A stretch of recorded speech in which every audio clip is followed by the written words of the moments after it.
When the tenant's car vanished from the driveway overnight, the landlord thought it was just another move-out, until he stepped inside. The apartment was stripped bare, blinds cut from their strings, and a sour, chemical scent clung to the air. On the kitchen counter sat a single envelope, sealed but unaddressed, next to a half-burned candle and a broken phone.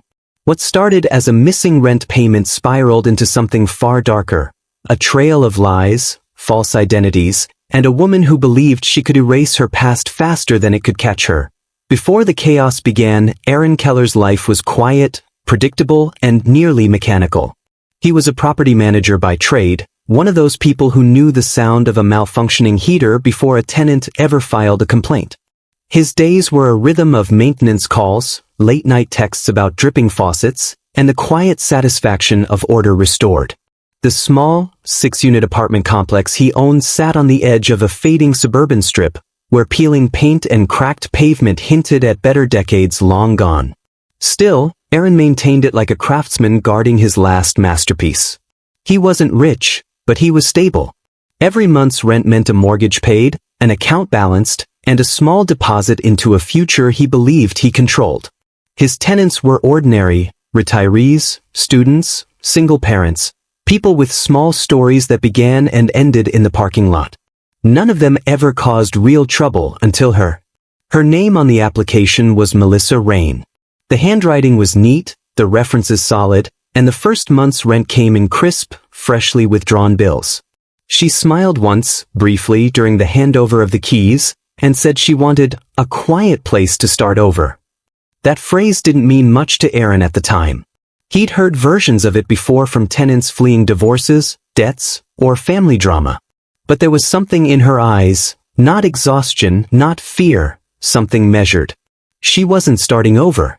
She was setting up an illusion. At first, she was the perfect tenant. Rent paid on time.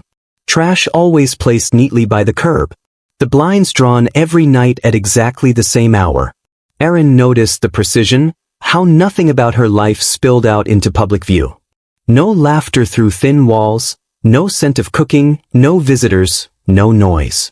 Her unit might as well have been unoccupied. It was unsettling in a way he couldn't explain.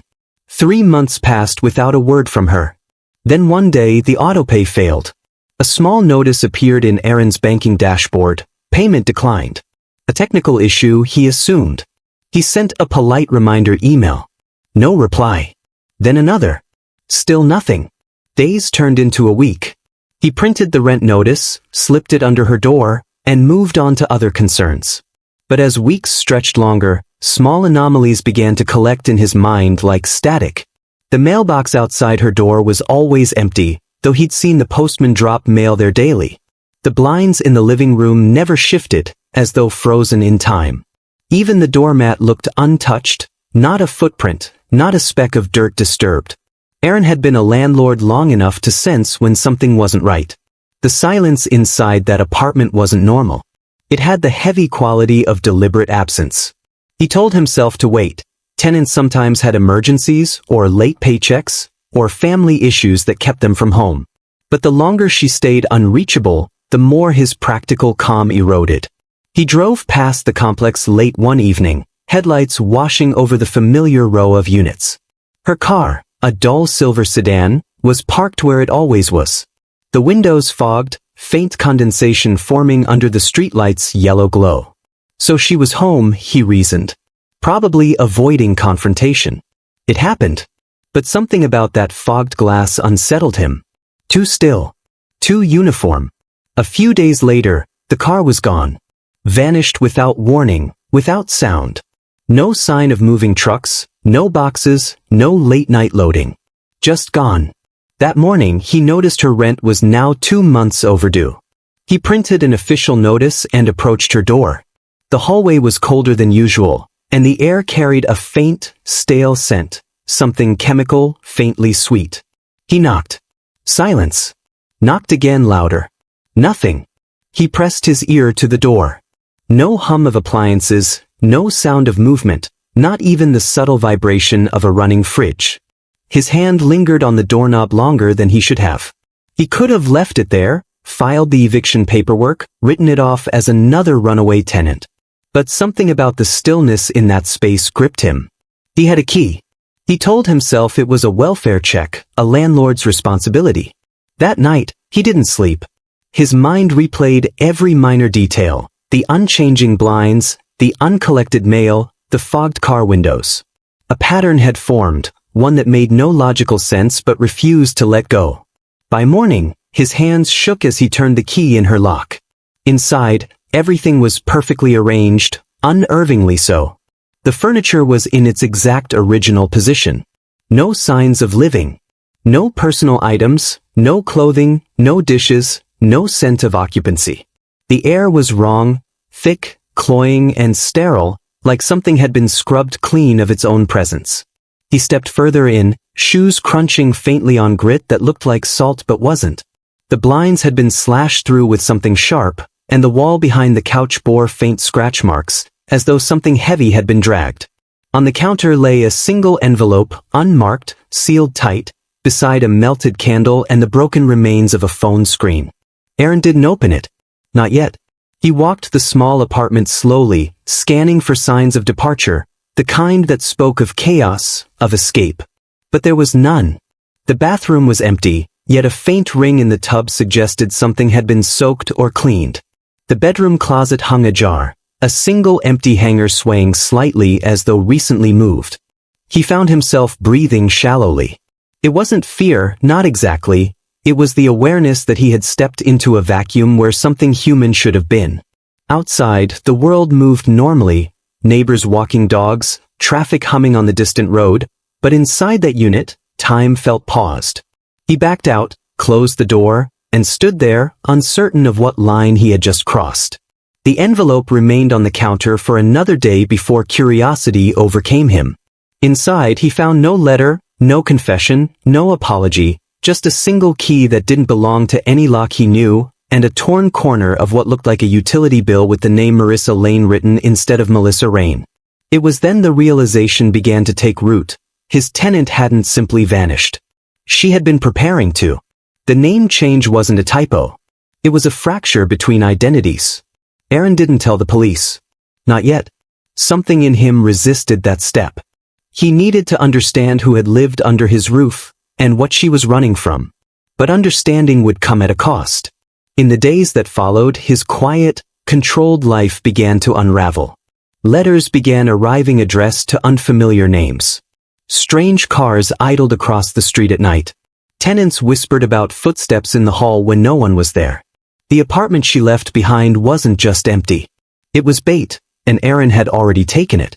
The week after Melissa's disappearance fractured into a series of small, disjointed moments that gnawed at Aaron's sense of order.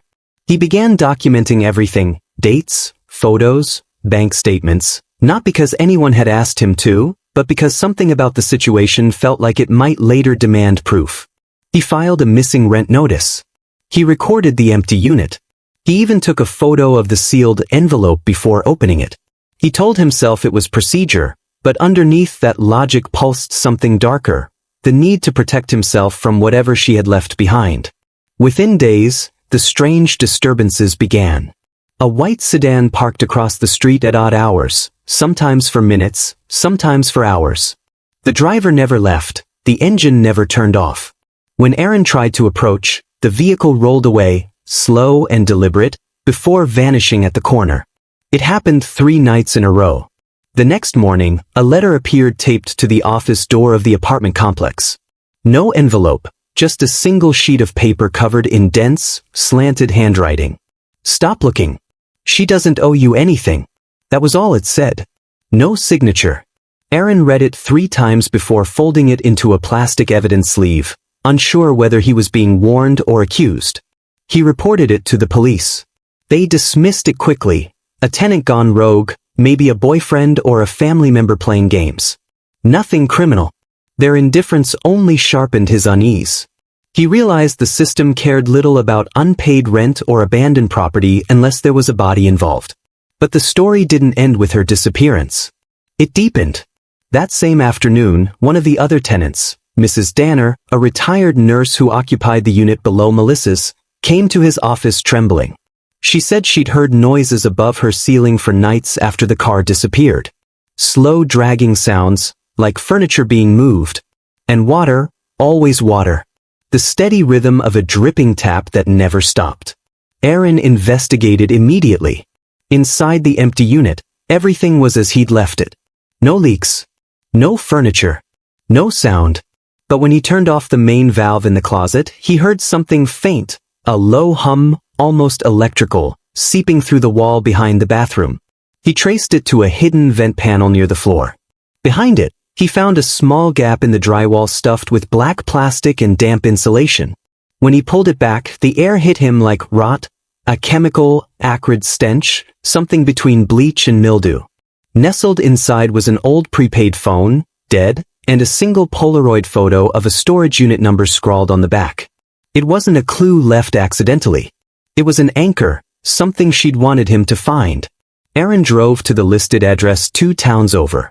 The facility was plain, unremarkable, a grid of orange doors and fading asphalt. The unit number in the photo was real, but the name on record wasn't Melissa or Marissa. It was Rain Holdings LLC. Inside, the air was stale and dry. Boxes stacked to the ceiling. Old furniture. A mattress still in plastic. Nothing seemed personal until he opened a small tin locked inside one of the boxes. Inside were IDs.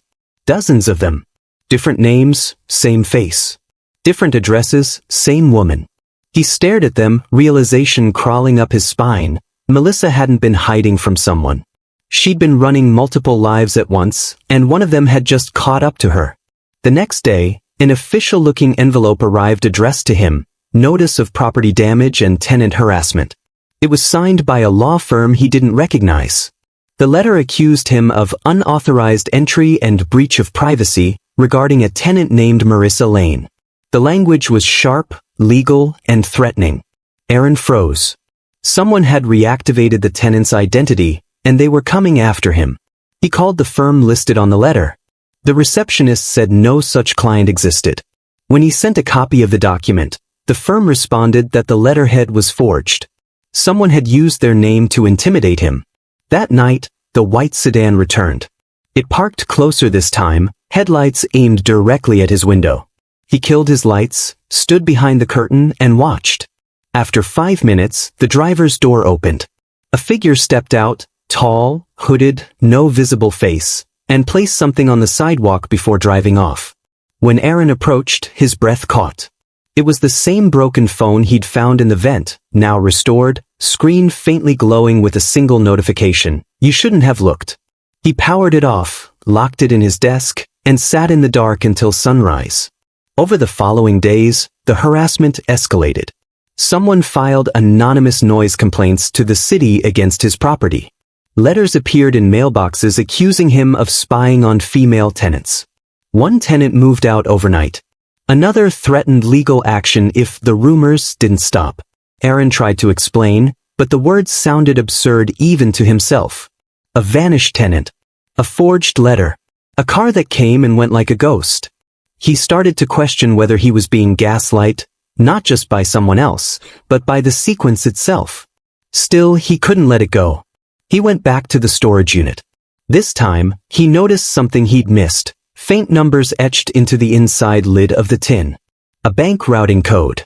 He traced it to a defunct account linked to a regional bank in another state, under yet another alias. But the records showed large cash withdrawals in the weeks leading to her disappearance, totaling nearly $30,000. He knew then that she hadn't been a victim. She'd been a manipulator, someone running a scheme that required vanishing acts and new beginnings. And somehow, she'd chosen his property as the stage for the final performance. Then came the eviction summons. Not from him, from her. Filed under a new identity, claiming he'd unlawfully locked her out and stolen personal belongings. The documents were legitimate, stamped and filed through the county court system. Whoever was behind her persona had enough access to rewrite legal reality. The court date was set for 3 weeks out. Aaron began receiving calls from unknown numbers, silent on the other end. Then one night, his email filled with hundreds of spam messages, each titled "Rain Sees You." He unplugged his router, disconnected his phone, and reverted to paper. But even then, something always reached him. He started noticing shadows moving behind empty apartment windows. His maintenance workers quit after finding the same cryptic message carved into the side of their van: "Stop digging." Every attempt to restore control pushed him deeper into chaos. By the second week, the pressure had hollowed him out. Sleep came in fragments. Food tasted metallic. His reflection looked older, more brittle. The people around him, his tenants, his friends, the police, had begun to treat him like a man unraveling. Then, late one night, his office printer began running on its own. Page after page of the same image, that storage unit photo, but this time, a new detail appeared.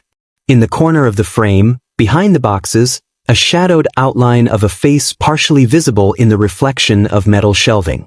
It wasn't a ghost. It was surveillance. She'd been watching him the entire time.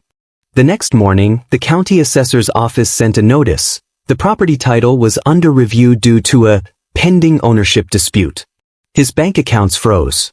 Someone had filed fraudulent ownership claims using a trust registered under Rain Holdings LLC. Every asset he had was suddenly in limbo. That night, Aaron returned to the unit one last time, determined to uncover whatever remained. The locks were new. Someone had changed them. He broke in. Inside, the apartment looked freshly cleaned again. Furniture rearranged. Windows scrubbed. The only object that didn't belong was a single suitcase in the center of the floor. Inside the suitcase were files, documents from his own accounts, property deeds, personal correspondence. She had copied everything. How? He couldn't imagine.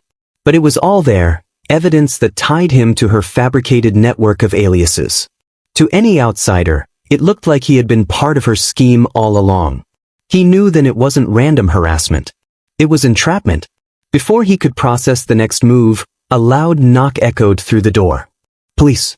They'd received a tip, a report of trespassing and suspected evidence tampering. Within minutes, he was standing in his own hallway, explaining to officers why he'd broken into a tenant's unit. They found the suitcase. They found his fingerprints. By morning, he was facing a temporary charge of unlawful entry. His record was clear, but the stain was there, official and irreversible. The news spread among tenants. Whispers replaced greetings. Vacancy signs began appearing. He was no longer the trusted landlord. He was the man accused of violating privacy, of lurking where he shouldn't have. He thought about leaving, selling the property, disappearing as she had. But something inside him rebelled. If he walked away, she'd win. He began investigating her past through property records, digital archives, online forums. He discovered similar stories. Other landlords, other towns, all connected by sudden disappearances and financial sabotage.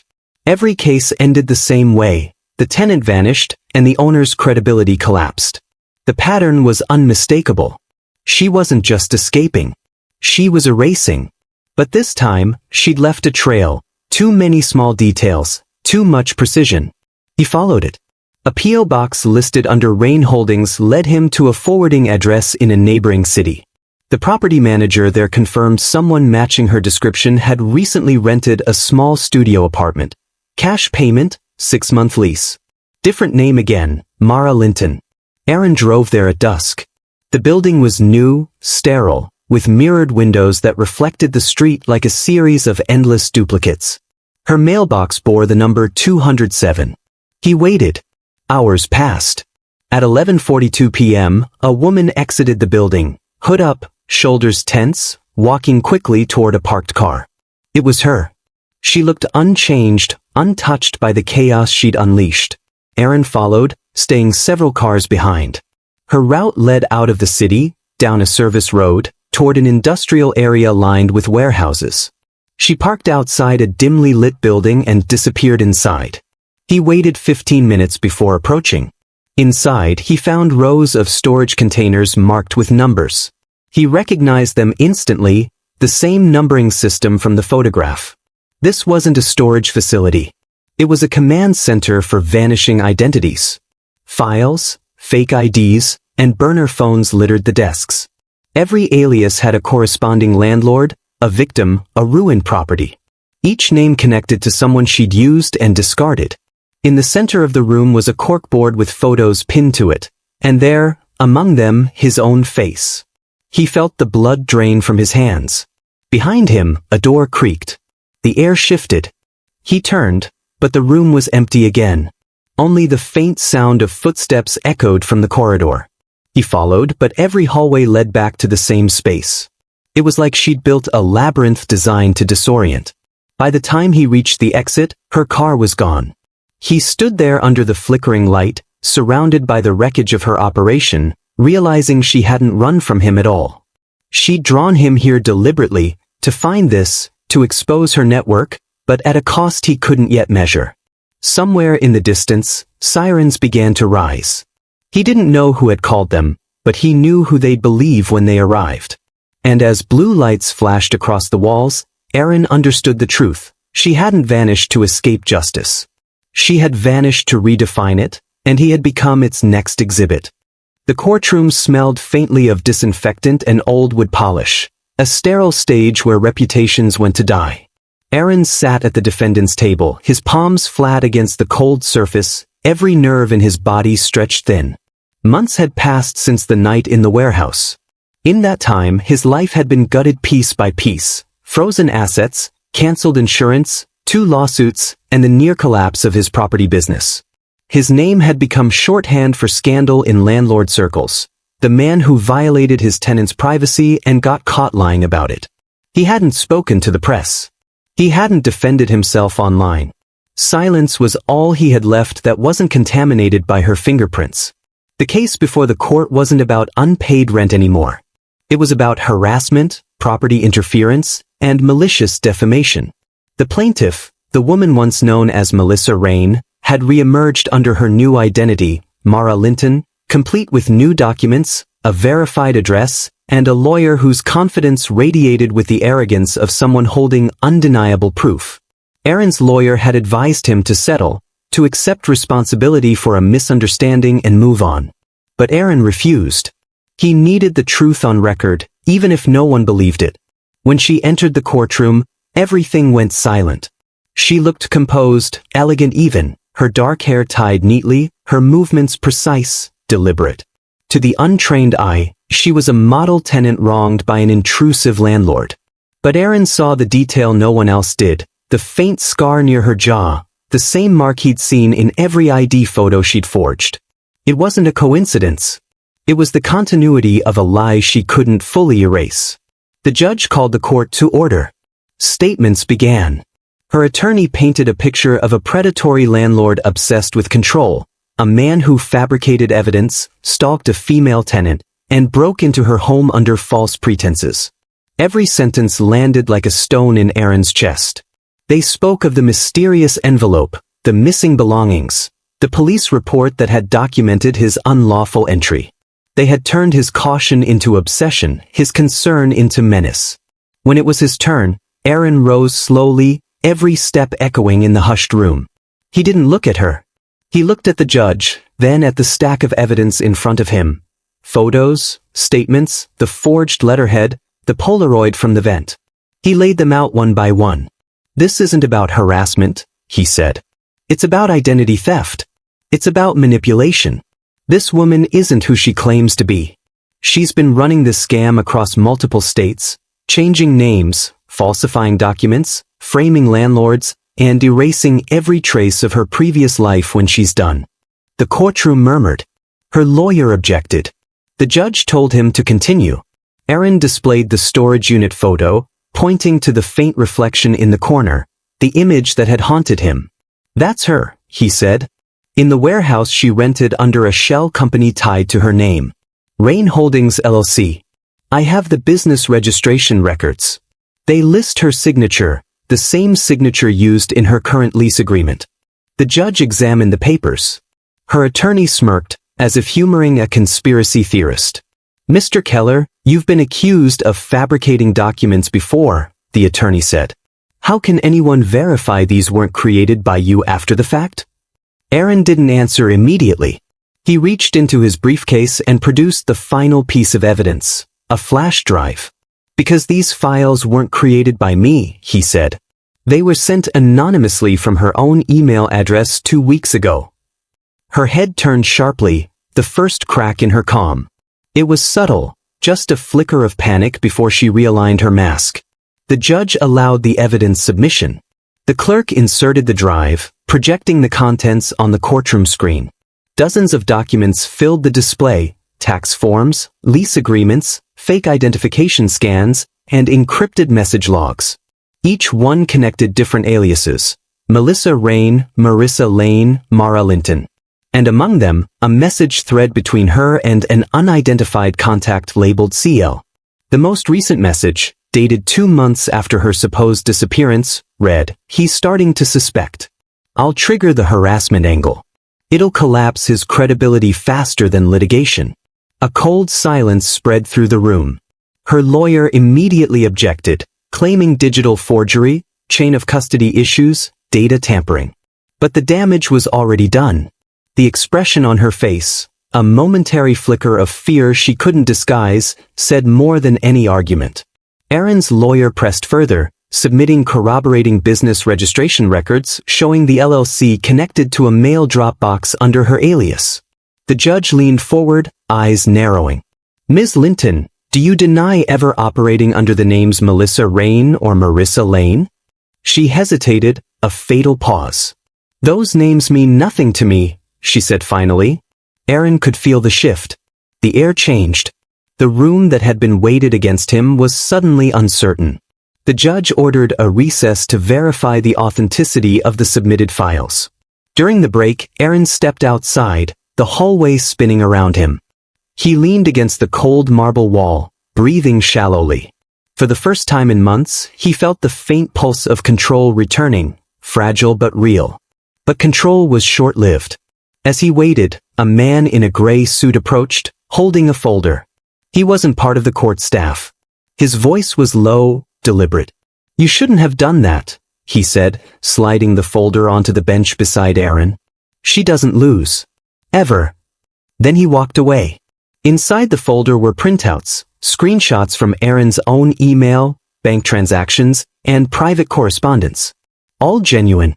All leaked. Someone had gained access to his accounts and prepared a counterstrike. When court resumed, her lawyer claimed to have new evidence, digital communications suggesting Aaron had conspired to fabricate the very files he'd presented. The timing was too precise to be coincidence. The judge examined both sets of files, Aaron's and hers. Both looked authentic. Both could be true. Or false. The courtroom devolved into chaos. Motions, counter-motions, objections. Aaron felt the ground slipping again. That same helpless gravity he'd known since the first letter on his office door. Then the twist. The clerk, reviewing metadata from the flash drive, discovered the origin email address for the leaked files. It didn't belong to Aaron. It didn't belong to her either.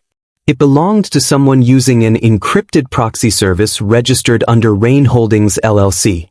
In trying to frame him, she had looped her own system back into the evidence trail. The judge called for silence. "This court will not proceed with speculation," he said, tone clipped. "But what I see here suggests intentional deception and digital manipulation by the plaintiff. Until this is verified by forensic analysis, all claims are suspended." Her lawyer protested, but the damage was irreversible. Aaron watched her composure shatter. It was small at first, a tremor in her jaw, the faintest twitch in her posture. Then came the outburst. She rose abruptly, voice sharp and cold. "You think this will matter? You think he's innocent? He's just like the rest of them, greedy, arrogant, blind." The judge demanded order. She ignored it. Her control was unraveling faster than she could contain it. "You can erase records, but you can't erase truth," she said, voice rising. He was supposed to be the last one. Every head in the courtroom turned. The words hung in the air, damning in their vagueness, powerful in their tone. Security stepped forward as she slammed a hand on the table, sending papers scattering across the floor. One sheet fluttered to Aaron's feet. It was a printed map, the layout of the warehouse where he had found her network. Next to it in her handwriting were the words, "If caught, burn everything." The courtroom fell silent again, thick with the electric tension of collapse. The judge called an immediate adjournment, ordering an investigation into her business ties and identity history. She was escorted out, hands trembling, eyes fixed on Aaron with an expression that was neither hatred nor fear, something colder, a look of acknowledgement between two people who had seen too much of each other's damage. Aaron didn't feel victorious. He felt emptied. Outside, the media waited. Reporters shouted his name. Cameras flashed. He said nothing. The narrative had already escaped him. It would now live its own distorted life in headlines and speculation.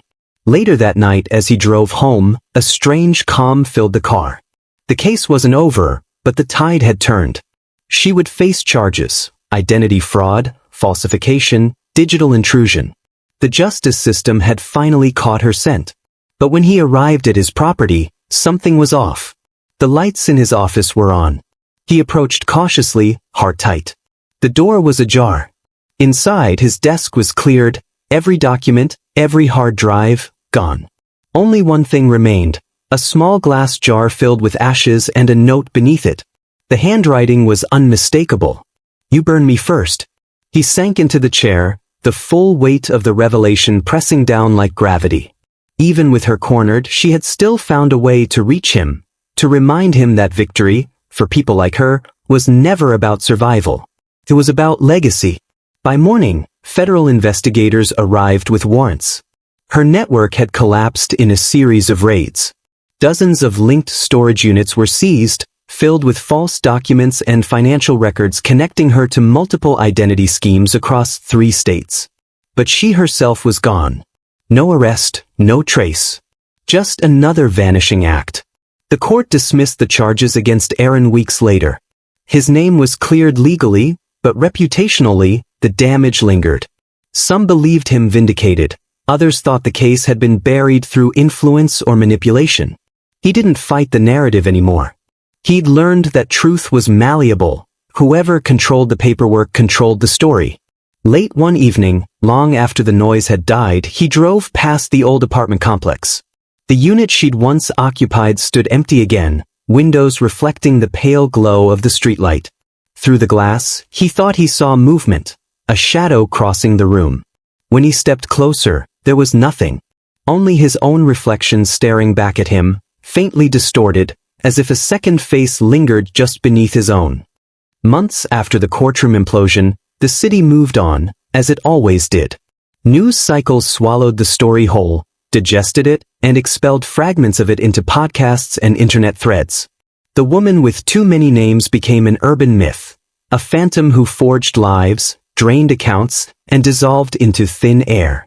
The landlord she ruined became a cautionary tale, used in seminars about property ethics and personal boundaries. Truth, as always, had been edited for audience convenience. Aaron Keller lived in the shadow of that distortion. His business survived only on paper. The property stood mostly empty. Word had spread among tenants that something was off about the building. Too many stories, too much strange history. He didn't fight the rumors. They kept people away, and isolation was the only comfort left. The legal system had done what it always does, delivered technical justice without moral satisfaction. Her network had been exposed, her aliases catalogued, her shell companies dissolved by court order. But there was no arrest, no public reckoning. She had vanished before the first warrant landed, her accounts drained, her trail erased. What remained were only her fingerprints on other people's lives, small contaminations that would never wash out. Aaron's exoneration came quietly, buried in the back pages of a local journal. No apology, no restitution, no acknowledgement from those who'd condemned him. His reputation, once built on precision and trust, had curdled into something unclean. Banks hesitated to work with him. Contractors declined calls. Even insurance premiums tripled. Bureaucracy had exonerated him, but perception never would. He tried to resume normal life, but normalcy required ignorance, something he no longer possessed.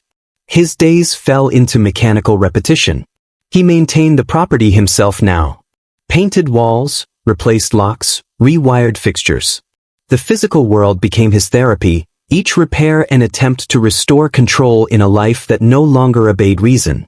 But beneath that surface routine, something continued to rot.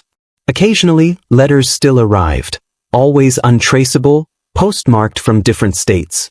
Each contained fragments of old documents, pieces of fake IDs, photocopies of leases, printouts of unfamiliar names tied to addresses he'd never seen. Every envelope bore the same handwritten word across the back flap: Rain. He didn't report them. He filed them away in a locked drawer, a personal archive of unresolved ghosts. The police investigation into her broader operations produced little of substance. Every storage unit linked to her was scrubbed clean by the time authorities arrived.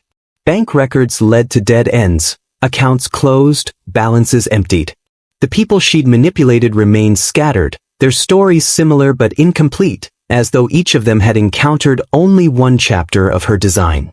What distinguished Aaron's case was that he'd survived it. Most victims had lost everything. Licenses revoked, bankruptcy declared, social credibility erased. Some had even faced criminal charges based on falsified evidence she'd engineered. It wasn't a con built for profit. It was a ritual of destruction. She dismantled men who built things: landlords, property owners, small business operators, people with structured lives she could corrupt and consume.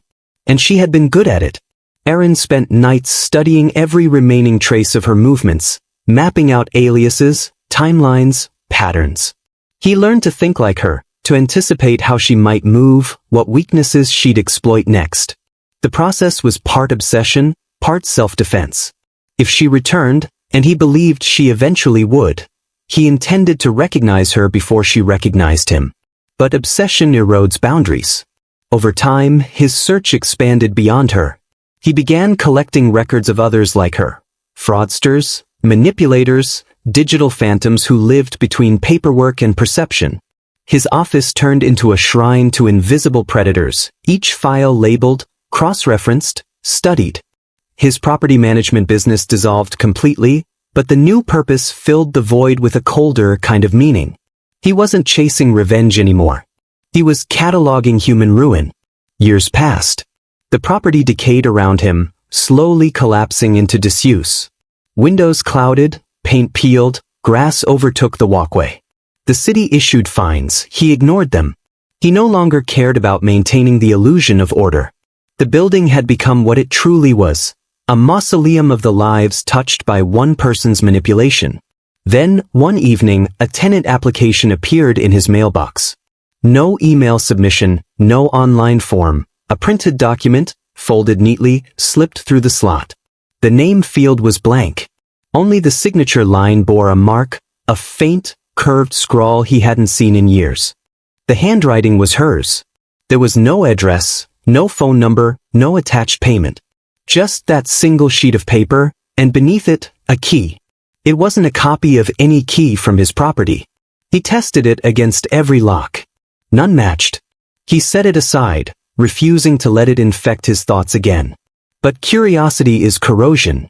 It eats through discipline. Within days, he found himself running the pattern through public record searches. The key was stamped with a serial prefix used by a specific brand of storage lock, the same brand from the warehouse she'd once used.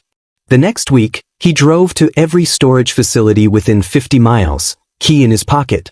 He didn't know what he was looking for: closure, perhaps, or confirmation that the story wasn't finished.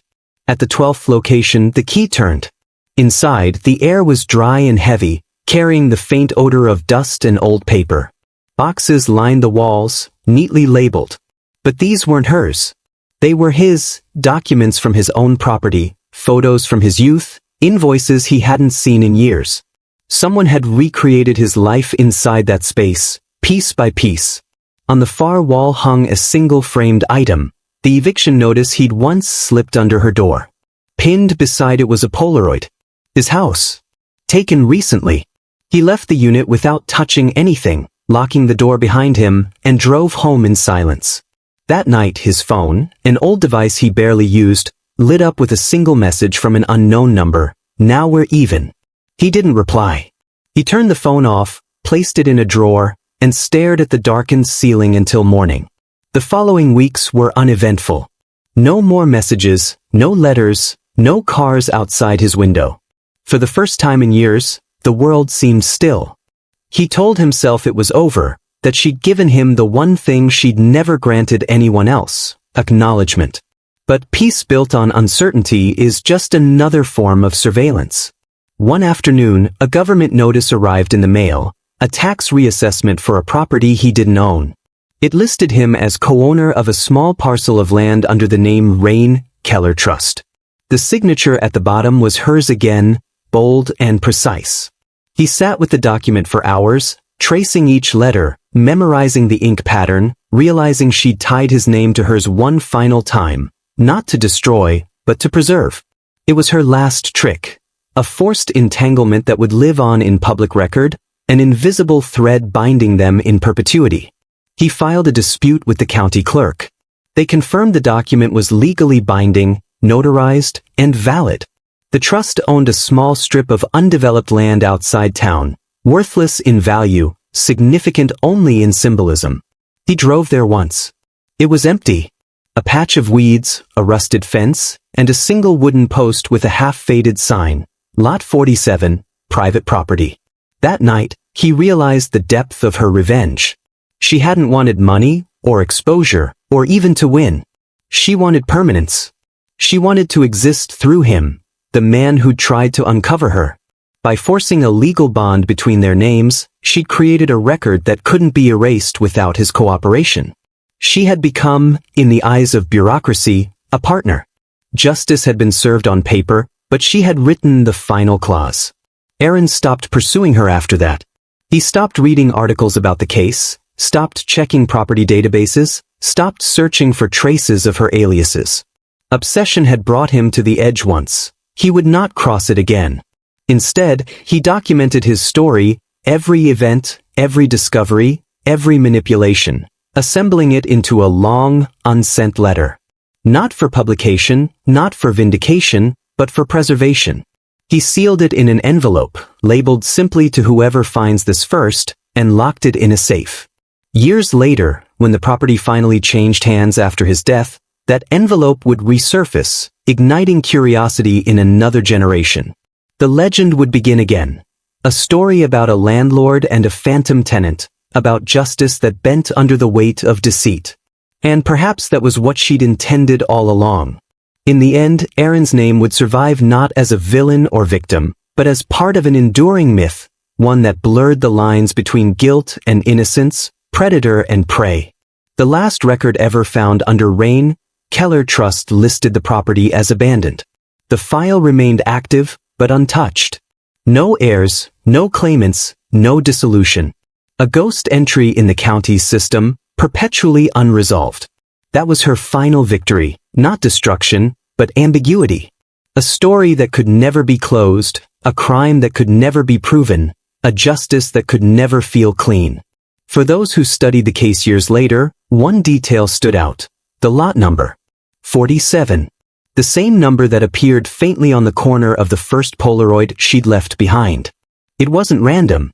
It was her signature, her final word in a language built from insinuation and misdirection. Justice had found her, yes, but not in handcuffs, not in prison, not in confession. It found her in endurance. The world would never stop trying to decipher her motives, and in that endless curiosity, she would remain alive. Aaron had once believed that truth was a fixed point, something that could be proven, documented, and defended. He'd learned instead that truth was elastic, bending under the pressure of perception. What people believed became more powerful than what had happened. In the ledger of public opinion, she would always be the elusive tenant wronged by a ruthless landlord. In the quieter corners of record-keeping and rumor, he would be the man who almost uncovered a ghost. And between those versions of history, the real story, their story, would breathe indefinitely, neither alive nor dead. Justice had been served, but only in name. And somewhere, in a world that still trusted paperwork more than memory, a woman with a different name would rent another apartment, under another life, leaving just enough trace to be found again. Because vanishing wasn't her escape. It was her art. This was today's secret. Every shed hides a secret, but remember, the shed never stays quiet for long. Until next time, Secret Shed Stories.